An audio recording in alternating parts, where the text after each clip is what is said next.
And welcome back to the channel. Welcome back to another video. And today I'm going to answer your questions. So many of you have been hitting me up in the comments and DMs about Stellantis pulling out of all the auto shows this year. And the reason why I haven't jumped into this, and I really had no intention on doing a video about this. I mean, I started to outline one and then I just stopped and I thought everyone else is talking about it. But I have my unique opinions, and some of you love my opinions. Some of you utterly hate my opinions, and thank goodness for YouTube's comment filters, because woo, some of the stuff you all could say with your keyboards in your mother's basements are brutal. But those of you who like my opinions, you're gonna get my honest opinion, and I could be completely out of my mind on this, but here goes. So this isn't new. Stellantis didn't just now make this decision. This decision just now came out in the news. This just got published. Looking forward, but I went to the LA car show. I went to the LA auto show, which I go to every single year, and I went there back in November, and I was blown away. There was no Dodge. What was really strange is there wasn't any BMW, there wasn't any Mercedes. I mean, it was anemic with the car makers. There was Chevy, there was Ford, there was Nissan and Toyota and Hyundai and all the Japanese car makers. Those were there. But there was no Dodge. And generally Dodge had a huge section in the back left side at the LA car show. But this year there was absolutely nothing. Not even a sign that said, you know, back next year. I mean, they were gone. And then this article comes out and everybody's like, oh my God, there wasn't Stellantis, there wasn't Fiat, there was nothing there. There wasn't Ram, there wasn't Chrysler, nothing was there. And then everybody's like, oh, they're not going to be there this next year. They weren't there anyways. So they backed out of CES. They're saying they're not sure about the next year, if they're going to go to Detroit. And they're citing that the uncertain car market this year is basically the reason why they're not doing it. Well, let me translate that. That means they're cutting costs. They're reducing expenses. Now, some would say that, well, it's because of the strikes, which is what they used as an excuse for the LA Auto Show and stuff towards the end of last year. But we knew it was more than that, because they could have had the cars shown up there. They could have leaned on their dealers to put cars there. They could have funded that.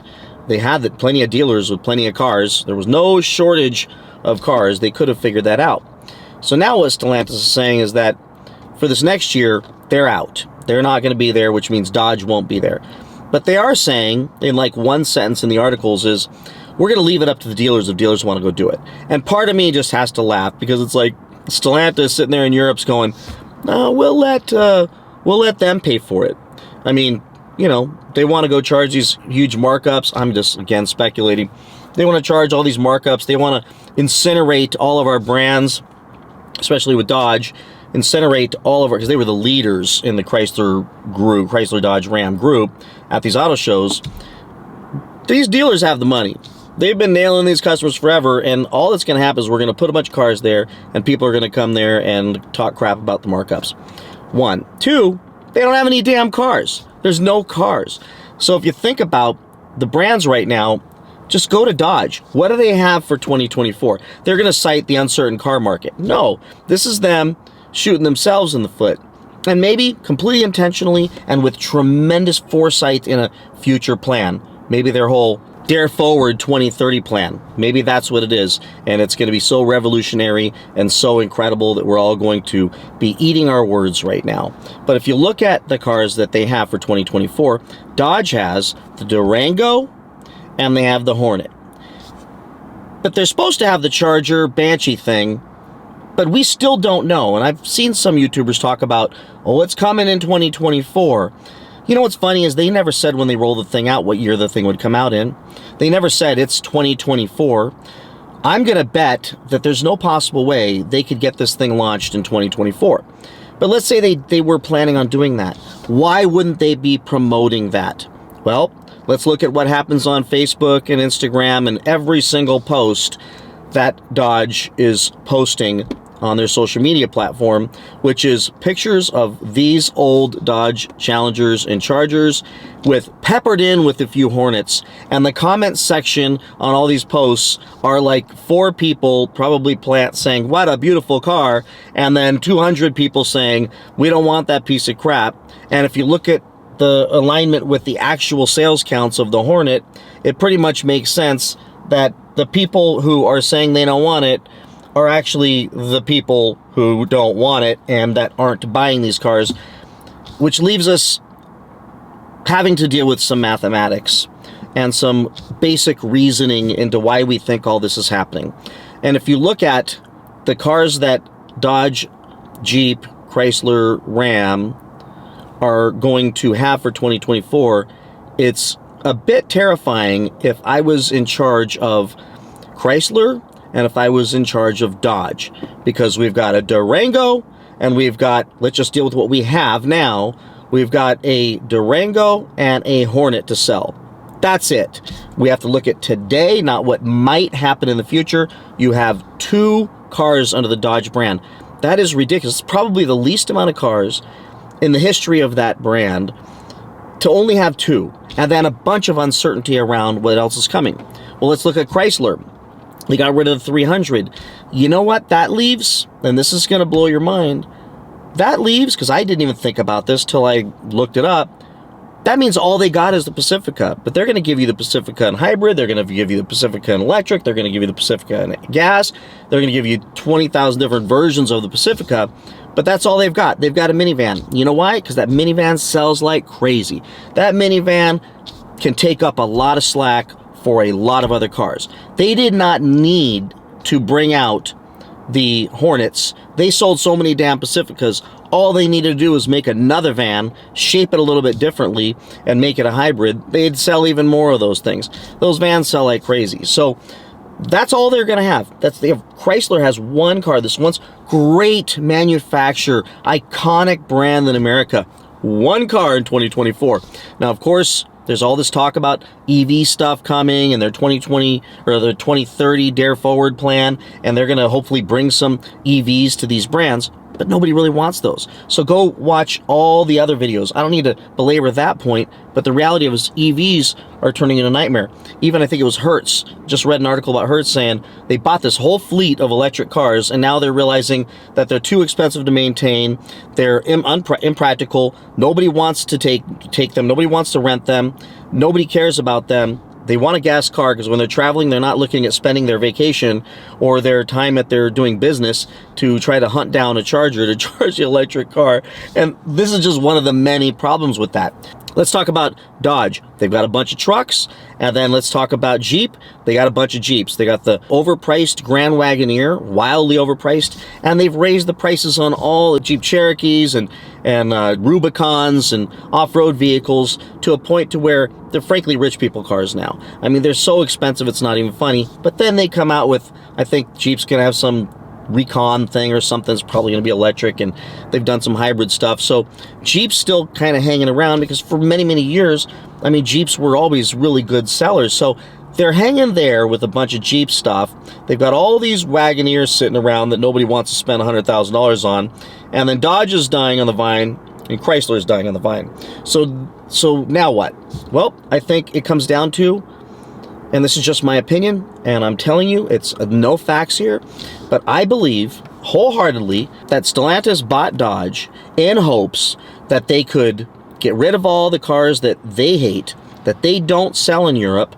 Give you an example, the Dodge Charger and Challengers, they were average over 100,000 of those things every single year. Every single year, it's a massive drop in business for 2024 that they would have, and they put all their eggs in the Hornet basket and the Durango basket, and the Durango does really well.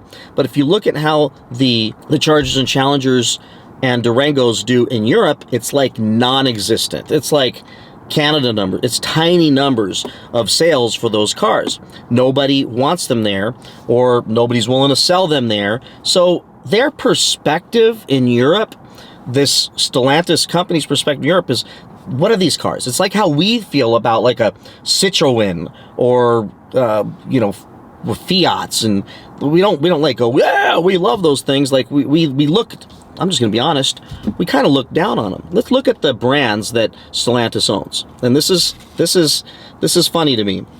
Stellantis' brands: Alfa Romeo. I don't know about you all, but not horrible cars. The Giulia's cool, and you can get them with a bunch of horsepower. Way overpriced, and I don't know anybody who's thinking, man, I'm gonna go buy I really want an Alfa Romeo. Like it's a small amount of sales, but I'm sure in Europe it's much better. But that's probably, out of all the brands that I'm reading here, it's probably the closest to being a cool brand, like closest to maybe rivaling the BMW stuff. So I think that they were hoping that they could buy Dodge, Chrysler, Jeep, Ram, and they could rebadge one of their Alfa Romeos, prop up that arm of their business, and call these things Dodges, and we'd buy the living hell out of them. Well, based on sales numbers for the Hornets, it's not happening.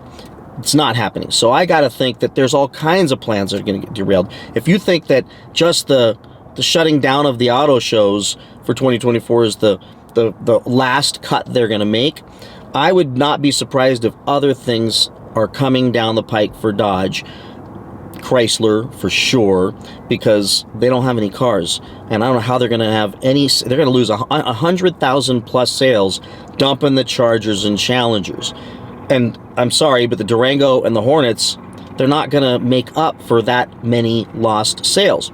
So sorry to go off on that. So you've got Stellantis brands: Alfa Romeo, Chrysler, Dodge, Fiat, didn't make it the last time around here. Maserati, probably one of the worst luxury sports cars ever made, and we'll go down in history as, like, the, no offense to my wife's car, but the Land Rover of exotic luxury cars. Everybody I knew who's had one, they hate some. And remember what they had to do? They had to give those things away. They had to do lease deals for like $400 a month with no money down, with 2 miles a year to get people to buy them. I mean, it was ridiculous. And now I think they're talking about going all electric as well, which is just ridiculously sad. Jeep, cool. Abarth, Citroen. Think of Dodge to the Europeans like Citroen to us. There's nothing about like, wow, I wish we could be in Europe and drive that Citroen. Like, I'm not thinking, man, that'd be cool to drive a Citroen. I'm thinking all the Europeans are looking at Dodges and go, and maybe some of them are like, man, it'd be really cool to have those things, but no one will sell them here, and no one will pay that money for them. And the emissions restrictions, all that, Lord knows what it is. Citroen. Then you got Ram. Lancia. What the hell is Lancia? Opel. Peugeot. No, thanks. DS. I don't even know what that is. Comau. C-O-M-A-U. I don't know what that is. And Teskid. I don't know what the hell that is. So that's what I found. And if I missed any, then so be it. I'm sure nothing exciting is there. So then you've got Dodge, Jeep, Chrysler, Ram in the middle of all these other brands that are frankly paying their bills. And they're killing Dodge. They're killing Dodge. They're killing Chrysler. I think they're stuck with having to sell trucks because, the company wouldn't be worth anything if they didn't have trucks. So I got to think that, and this is of course speculation, that they got to be thinking about selling that thing off. I got to think that they could sell that thing off. I don't know, could they sell it back to Daimler, Mercedes? Could they sell it off to one of the other manufacturers and it be brought back to life? Because these guys don't want anything to do with it. And here's why I think they want nothing to do with it. They don't like us. They don't like Americans. They don't. And if anyone's ever done, you talk to any Europeans, they don't like us. They comment in my comment section periodically, and they think we're barbarians. They think we're knuckle-dragging, Neanderthals. They don't see us. They don't look up to us. Even though I believe we're the greatest country in the world, but if you live in Europe, if you're European, you look at us like just a train wreck, a laughingstock, a mess on the planet. The police officers of the planet. Nobody likes cops, so we're the cops of the planet, so hate us. They all hate us. So why would I think that a bunch of Europeans sitting in Stellantis with Tavares, the CEO, wouldn't be sitting around going, why would we want that? Look at that car. It's like us looking at a Citroen. Why would anybody want that? That's ridiculous. Kill that thing. It's smog. It's killing the earth. And we're trying to do this 2030 thing and save the planet. That thing's just horrible. I think politics have to come into play a little bit here. They don't want anything to do with it. I bet you they don't want anything to do with us unless we can help prop up their other brands, which, like Alfa Romeo, sell us a bunch of Hornets, tell us they're Dodge, and then maybe we'll be stupid enough to buy them. And I believe they really think we're stupid enough to buy them. We're just going to go, oh, it's a Dodge, I'll go buy it. But we were able to figure out within seconds of them announcing it that it was an Alfa Romeo Tonale. It was a simply, lazily rebadged Alfa Romeo Tonale. There's nothing you can do about it. If as a matter of fact, if you go look at the Alfa Romeo Tonale, it's actually not a bad car. But when you try to lie to us and say that it's a Dodge, then we just go, this is ridiculous. So they sell some to some people, but for the most part, every dealer I've talked to is like, I can't get rid of these things. I can't give them away, which is why these lease deals are coming in. It's like Maserati all over again, coming back out with these $219 lease deals and $350 lease deals and cash back, and do whatever you want and give your first child up. They'll give you their first child to buy the car. I mean, it's just ridiculous. So I think the Europeans, they hate us, and I'm not saying anything about them. They don't like us. They don't like our market. They don't like how we behave. They certainly don't like us because we're bashing the daylights out of them right now. And they're reading that stuff. And every time they have a marketing meeting, the marketing people come in and go, man, people are really mad at us about getting rid of Dodge. Man, people are really mad at us about getting rid of the 300C. Man, people are really mad that we haven't replaced those iconic cars with something else. Wow, how are we going to make it next year missing, 6 figures worth of cars? Probably significantly more than that. Probably a couple 100,000 less cars being sold because they don't have them. How are we going to make this thing work? Well, let's cut car shows. Let's cut the auto shows. That's a good idea. They're going to have to cut a whole heck of a lot more, and I'm concerned that it's going to happen. And those of you that want to beat up on Tim Kuniskis, if I'm sitting in issues right now, I'm like, I'm the king of muscle cars. I'm the king of muscle cars. I don't think anyone would agree more with me. I mean, this guy was the king of muscle cars. There's no one at Chevy, there's no one at Ford, there's no one at any other company that comes off at least more passionate, and I believe is more passionate than Tim Kuniskis. And now he's sitting there going, well, I got the Durango, which is cool, glad that's around, but that's going to be changed. And he's got the Hornets. He's got a boatload of Hornets, and I'm not talking about like hundreds of thousands. I think the last report I saw was like under 1,000 sales and 10,000 cars sitting around. How are they gonna fill the hole next year? So that's what's happening. What I believe is what's happening there. And I'm sorry if you think my opinion's crazy, so be it. But when you look at the whole picture of this thing, you got a European company bought an American company and decided, you know what? We don't want anything to do with that stuff. We want to sell Citroens. We want to sell Hornets. We want to sell Fiats. We want to sell Peugeots. We want to sell electric Maseratis.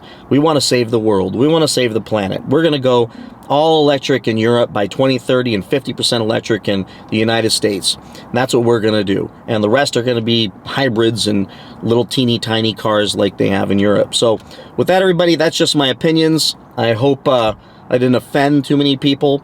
If you think I'm wrong, feel free to share it with me. Just be respectful. And if you think I'm right, say amen. Say amen, brother, in the comments. With that, please like, subscribe, comment, and I'll see you in the next one. Bye-bye.